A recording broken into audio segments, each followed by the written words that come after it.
कि ये हुआ, लेकिन मेरा ये मानना है, मीडिया के लोग भी यहां हैं, 2009 में हमारे कॉलेज का अंतिम समय था, देहरादून में एक रणवीर इनकाउंटर हुआ था।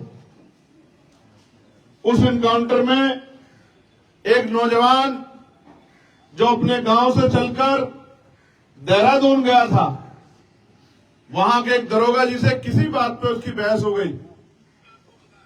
उन दरोगा जी का नाम जीडी भट्ट था। दरोगा जी को यह बात बर्दाश्त नहीं हुई कि एक नौजवान ने उनसे किस तरह से सवाल किया, तो उन्होंने उसको पकड़ा, अपने साथियों को लिया और जंगल में ले जाकर उसके सीने में खूब सारी गोलियां दाग दी। ये मैं नहीं कह रहा हूं, ये उस घटना की सीबीआई जांच हुई है। 17 पुलिसकर्मियों पे कार्रवाई हुई, आजीवन सजा हुई है। यहां जितने लोग खड़े अपने फोन का इंटरनेट खोल के गूगल पे चेक कर लो, रणवीर इनकाउंटर, जितने मीडिया के लोग खड़े हैं, जितने पढ़े लिखे जिम्मेदार लोग खड़े हैं, कोई पता कर लो, आपको पता लग जाएगा कि रणवीर के परिवार के साथ क्या हुआ। लेकिन उस समय विपक्ष जिंदा था, उस समय विपक्ष बोलता था, उस समय की सरकारें भी सुनती थी। लेकिन आज गूंगी बहरी सरकारें बैठी हुई है और विपक्ष मुंह पे ताला लगा के बैठा। 21 एमएलए मिलकर एक एफआईआर नहीं करवा पाए। ये दिया है उत्तराखंड को आप लोगों ने।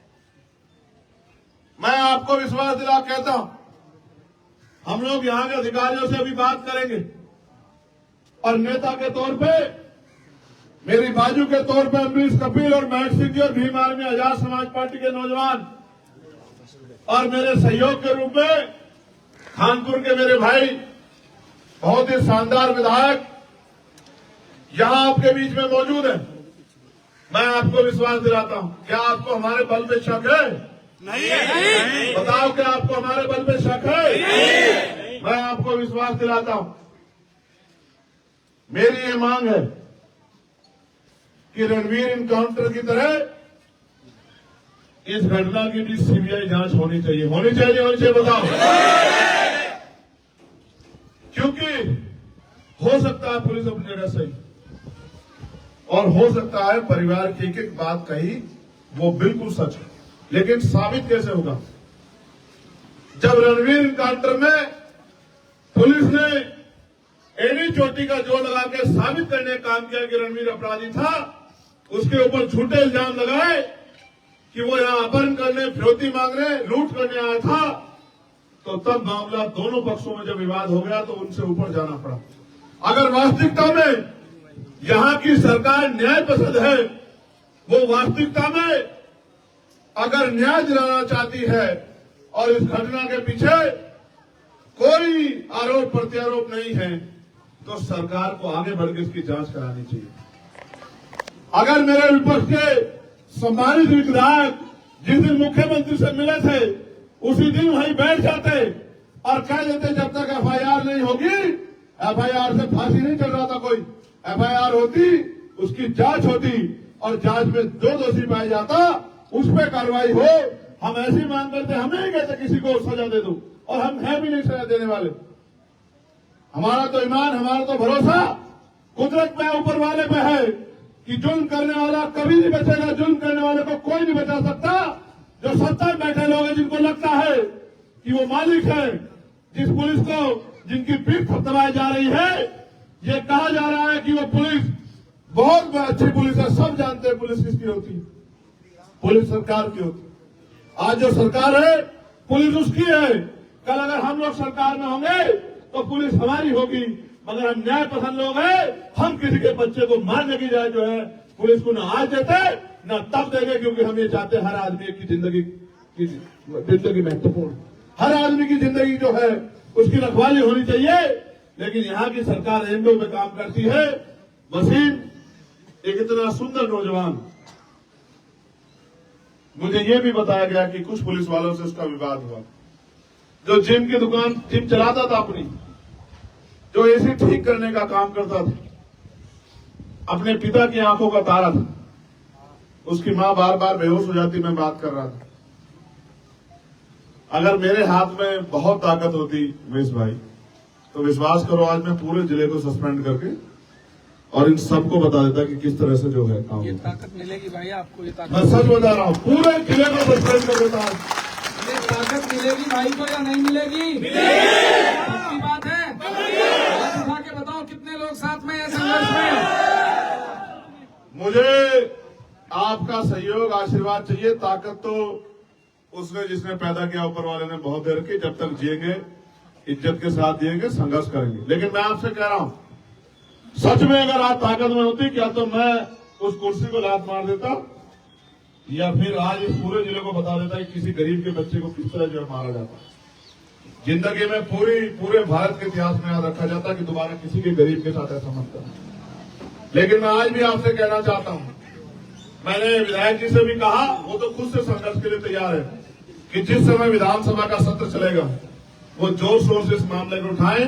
और मैं वचन देकर कहता हूं आपको कि पार्लियामेंट में सरकार ये ना समझे कि वही मालिक है, पुलिस ये ना समझे कि वही सब कुछ है, एडमिनिस्ट्रेशन ये ना समझे कि अगर वो ताकत में है, कुर्सी बैठे हैं तो उनका कोई कुछ बिगाड़ नहीं सकता। इस देश में न्यायपालिका है, इस देश में हम जैसे लोग हैं, हम जैसे लड़ाका लड़ने वाले संघर्षशील लोग हैं। मैं वचन दे कहता हूं कि पार्लियामेंट में इस मामले को जोर शोर से उठाऊंगा और जहां तक जाना पड़ेगा वसीम भाई को न्याय दिलाने के लिए और मैं ये भी कहना चाहता हूं, जो अधिकारी कमरे का कुंडा बंद करके बैठे हैं, फोन बंद करके बैठे हैं, उनको भी कहना चाहता है, LIU इंटेलिजेंस के लोग होंगे, हमारे पुलिस के सहयोगी साथी जो है सुरक्षा देख रहे हैं वो भी है, कि मैं अध्यक्ष जी से कहूंगा कि हरियाणा चुनाव की वोट 4 तारीख को 3 तारीख को पड़ रही, आप 4 तारीख का आंदोलन रख लो, मुझे कोई काम नहीं है। मैं वहां भी ताकत इसलिए बनाना चाहता हूं क्योंकि वहां भी हमारे लोगों पे जुल्म हो रहा है। 3 तारीख को वोट पड़ेंगे, अध्यक्ष जी आप 4 तारीख का कार्यक्रम रख लो और हम देश भर के लोग यहां जुटेंगे, जिला मुख्यालय पर आंदोलन होगा, अनिश्चितकालीन आंदोलन होगा, ऐसा आंदोलन होगा कि आंदोलन तो हरिद्वार में होगा और पता पूरी दुनिया के लोगों को लगेगा। मेरी बात को आप याद रखना, हरिद्वार हमारी शक्ति को जानता नहीं जानता है। हम संविधान को मानने वाले लोग हैं, हम नहीं कहते किसी निर्दोष पे कार्रवाई करो। मेरी पुलिस से मांग है कि सबसे पहले कई ऐसी घटनाएं हैं, उत्तर प्रदेश में कई ऐसी घटनाएं हुई हैं, उत्तराखंड में भी कई ऐसी घटनाएं हुई हैं, मध्य प्रदेश राजस्थान में भी जहां पुलिस के लोगों द्वारा अपराध हुआ है। अपराधी को बचाने का मतलब है अपराध को संरक्षण देना। आज एक वसीम के साथ हुआ, अगर हम लोग चुप रहे, कल किसी और वसीम के साथ होगा, कल किसी और महक सिंह के साथ होगा, कल किसी और अमरीश के साथ होगा, कल किसी और उमेश के साथ होगा। आपने नहीं देखा एक ब्राह्मण समाज के बच्चे को ही गोली मार दी गई, यही आरोप लगा के उसके पिता रोते हुए कह रहे थे कि मेरी आंखों के आंसू का हिसाब होगा, ऊपर वाला हिसाब करेगा। मैं ये कहता हूं कि ऊपर वाला भी हिसाब करेगा और नीचे जो हम जैसे लोग हैं वो भी हिसाब के लिए तैयार है। हम भी हिसाब किताब में पीछे नहीं है किसी से। मैं आपको विश्वास दिलाता हूं, माननीय अध्यक्ष जी को सारे काम छोड़ दो, अभी से गांव जाना शुरू करो और 4 तारीख को हम लोग, उमेश भाई आप भी समय निकाल के रखना, आप और हम सब लोग मिलके बताओ चलोगे नहीं चलोगे? बताओ, एक ये ऊपर जो लोग बैठे बताओ चलोगे नहीं चलोगे? ये तुमसे एक और बात कहना चाहता हूं, आज नहीं कहना चाहता था, इन निकम्मे नेताओं के भरोसे मत रहो। ये इनको तुम्हारी मौत पे भी, तुम्हारी लाशों में भी इनके आंख से आंसू नहीं टपकते, मेरी बात को याद रखना। इनका कोई भरोसा नहीं है। एक बार खड़े होकर देखो मेरे साथ, अगर किसी ने किसी गरीब तरह आंख उठा ली तो मेरा गिरवान आके पकड़ लेना, मेरी बात को याद रखना। मेरा नाम चंद्रशेखर आजाद है। मौत एक दिन आएगी, मेरी बात को याद रखना। जब तक जिएंगे ईमान के साथ जिएंगे, इज्जत के साथ जिएंगे, हक हकूक के साथ जिएंगे, मेरी बात को आप याद रखना। यहां खड़े होकर कह रहा हूं, अपने जिले में, अपने घर में 4 तारीख को आना मेरे साथ। अगर ये नहीं बताया आंदोलन किसे कहता है, अनिश्चितकालीन होगा। सरकार अगर गोली चलाने का दम है तो हमारे सीने पर चलाना चाहिए। तुम गोली चलाने की बात, तुम हमारे लोगों को मारोगे और अब चुप होकर बैठ जाएंगे, नहीं बैठेंगे। हमारा सीना रहेगा, आगे चलाना गोली, हम देखेंगे तुम्हारे कितना पीतल है तुम्हारी बंदूकों में। गोलियों से मौत एक दिन आएगी, चेहरे भी देखेंगे तुम्हारी। लेकिन तुम्हें कह रहा हूं खड़े हो जाओ। तुम्हारी चुप्पी एक दिन इस अन्याय को इतना मजबूत कर देगी कि तुम्हें सारे से डर लगने लग जाएगा। मेरी बात को याद रखना। ये मुल्क हमारा है। अभी वक्त पे आप लोगों ने देखा क्या हालात बने हुए। मैं आपको विश्वास दिलाता हूं, आप अपनी लड़ाई लड़ेंगे, लेकिन सरकार की मंशा में मुझे शक है, क्योंकि सरकार ने हमेशा मजलूमों को, कमजोरों को उनके कानून बना के उनको डराने का, उनको कमजोर करने का काम किया है। मैं आपको विश्वास दिला कहता हूं कि वक्त पे भी अगर सरकार इस नियत से काम करेगी कि मुसलमानों की जमीनों को लूट ले, उनके अधिकारों को लूट ले, उनकी संपत्तियों को लूट ले, तो मैं विश्वास दिला कहता हूं पार्लियामेंट में भी आप पता करा लेना। एडी चोटी का जोड़ लगा के हमने विरोध किया था जिस दिन वक्त पे ये बिल लेके आई थी। और हम विरोध ऐसे नहीं करते हैं, आप पढ़े लिखे लोग हैं, हम हमें नहीं करते विरोध, हमें जवाब देना है जनता के बीच जाके। मैं आपको विश्वास दिलाता हूं जब वक्त का मामला हो, और फिर कह रहा हूं हम इंसान हैं, ना जाति ना धर्म। अगर किसी के साथ भी अन्याय होगा तो हम लोग चुप नहीं रहेंगे, बिल्कुल नहीं चुप रहेंगे।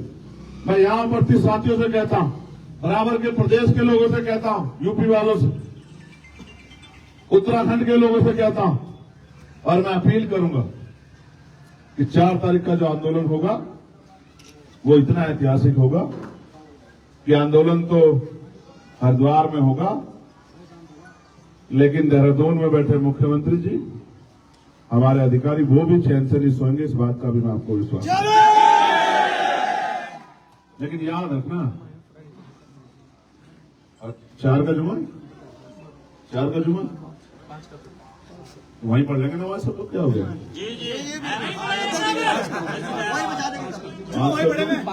पाँच तारीख तय कर लो, बताओ मेरे जी, 3 कर दूं, 3 कर देता हूं, छोड़ दो। 4 को क्यों चक्कर में पड़ रहे हो। 3 तारीख 3 ठीक है। ये 3 मेरा बहुत अच्छा दिन है, वहां ना हरियाणा में। नहीं 3 का ठीक है, ठीक है 3 का। 3 का नहीं है चुनाव, 5 को वोट पड़ेंगे, 3 का प्रचार का आखिरी दिन है। तो प्रचार करके आओगे ना। हाँ ये भी है, सर छोड़ दूंगा प्रचार। नहीं 5 तारीख, पक्का? 5 तारीख, अच्छा 5 तारीख। चलो सर डन होगी, क्यों हो सकती, 5 कर दो। चलो अच्छा दिन तय कर, अभी तारीख दोबारा सुन लो। 5 को इन्होंने पिछली बार रुड़की में किया था, और इस बार 5 को होगा हरिद्वार। और जितने लोग यहाँ खड़े हैं ऐसे मुट्ठी बंद करो, ऐसे वादा करो मुझसे कि एक आदमी 10 लोग लेके आएगा। आगे नहीं आओगे, पक्का सोच लो, जेल जाना पड़ सकता है, लाठियां खानी पड़ सकती है, सोच लो। इस हौसले के आगे तो पहाड़ झुक जाएगा मेरे बहादुर साथियों। अभी हौसले की वो कहते हैं ना कि संघर्षों के साय में घनघोर जवानी पलती है, और इतिहास उधर झुक जाता है जिस और जवानी चलती है। ये जवानी और बड़ों का अनुभव 5 तारीख को इनकलाब लिखा, नोट कर लो डायरियों में। क्या तारीख, दिन है शनिवार, और संडे की छुट्टी मिलेगी भाई। रोटी का भी व्यवस्था करके चलना। आंदोलन एक दिन का नहीं होगा, आंदोलन तब तो होगा जब तक हमारी मांगे पूरी नहीं होगी। फिर कह रहा हूं, दोबारा सुनो, अनिश्चितकालीन। मैं नहीं जाऊंगा छोड़ के, नहीं जाऊंगा, मेरी लाश तो वहां से जाएगी, मैं वहां से जेल तो जाऊंगा, लेकिन आंदोलन छोड़ के नहीं जाऊंगा। आप लोगों को वचन देख कह रहा हूं, लेकिन आप भी तय करके आना, आप भी तय करके आना कि आप चैन से नहीं बैठोगे, आप भी रोटी की व्यवस्था करके आना। ऐसा ना हो कि भूखे रखते हो सब लोगों को, ऐसा तो नहीं करोगे। तो बाकी झूठी एफआईआर भी हुई है। मांग सिर्फ यही नहीं है, मांग ये भी है कि वो झूठी एफआईआर भी खत्म की जाए। होनी चाहिए, होनी चाहिए। वो जो मैं जानता हूँ डराने के लिए की जाती है, पुलिस सोचती है डर जाएंगे, डर जाएंगे। कब तक डरते रहेंगे बताओ, कब तक डरते रहेंगे। डर रहे हैं तो भी मर रहे हैं। उत्तराखंड में तो अजीब सा माहौल बना दिया है, कोई कहता है खाली करो, खाली करो, भगाओ, नीचे भगाओ, ऊपर भगाओ। हाँ। देखो पहले ये महाराष्ट्र में होता था, भगाओ भगाओ भगाओ, मारो पीटो। अब ये उत्तराखंड में ये प्रैक्टिकल हो रहा है, भगाओ, यहां से भगाओ, उत्तरकाशी से भगाओ, यहां से भगाओ, चमोली से भगाओ, है भगाओ भगाओ भगाओ भगाओ। कहाँ भागेंगे भाई? अपना मुल्क छोड़ के कहाँ जाएंगे?